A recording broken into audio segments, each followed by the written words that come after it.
La proposition de jouer au Mali, je l'ai eue quand j'étais vraiment jeune, pour les U23. Je l'ai refusé parce qu'à l'époque, il fallait avoir l'approbation des parents pour ceux qui voulaient changer de nationalité. Et mes parents n'ont jamais accepté. Mais au-delà de ça, moi-même personnellement, je ne me voyais pas jouer pour une équipe autre que celle de la Côte d'Ivoire.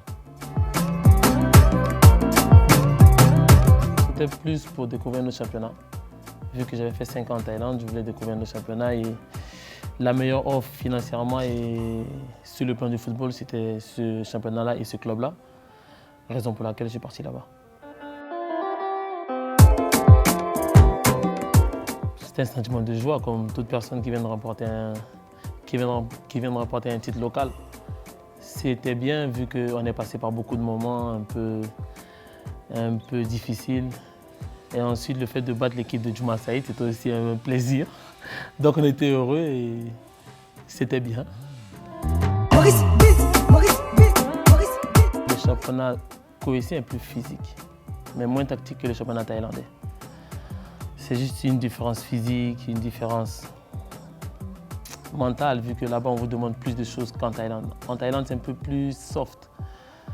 Au Koweït, si vous faites 2 matchs que vous ne marquez pas, vous avez déjà la pression. Donc ils sont plus rigoureux sur le travail, ils sont plus physiques, mais ils sont moins tactiques.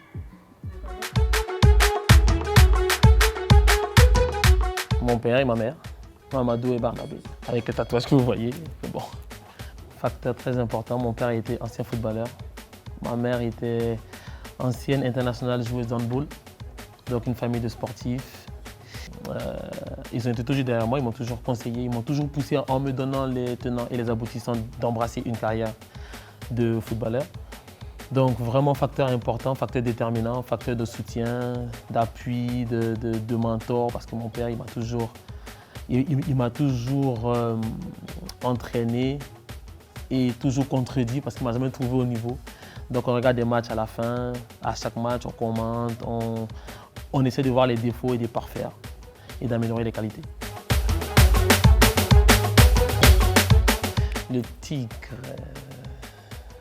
ça m'est venu d'un ami qui s'appelle Amos, un ami d'enfance que j'ai. Je ne sais pas quelle inspiration il a eu.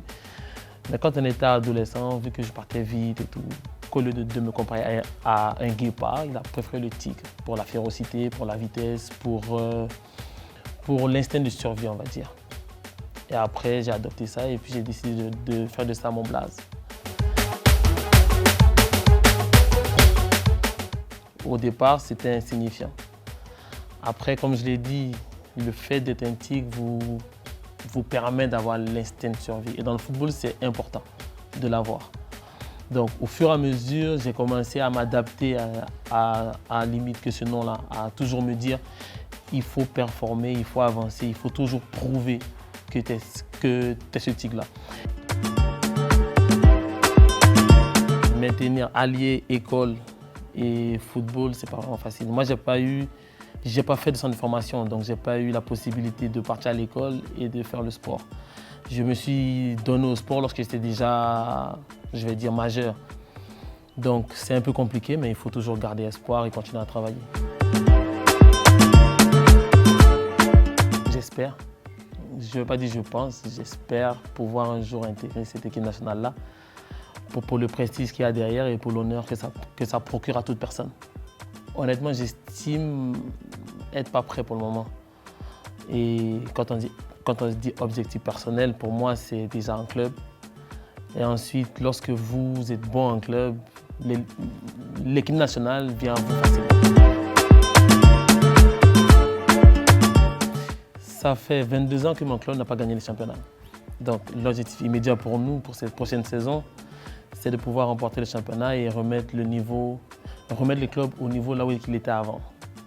Donc pour la prochaine saison, on espère gagner le championnat. Je le résume en un mot, la chance.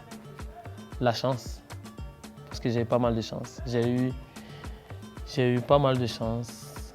Il y a eu une succession de personnes qui ont été là au bon moment, au bon endroit, pour me permettre d'être là où je suis aujourd'hui. C'est-à-dire, si on enlevait un seul maille de cette chaîne-là, je ne pense pas que je serais là où je suis. Donc, quand je vois le parcours Depuis mon arrivée en Tunisie, en passant par Dubaï et, et mon atterrissage en catastrophe en Thaïlande, je me dis qu'il y a eu beaucoup de chance. Il y a beaucoup de personnes merveilleuses qui m'ont épaulé, qui m'ont guidé, qui m'ont permis d'être là où je suis aujourd'hui.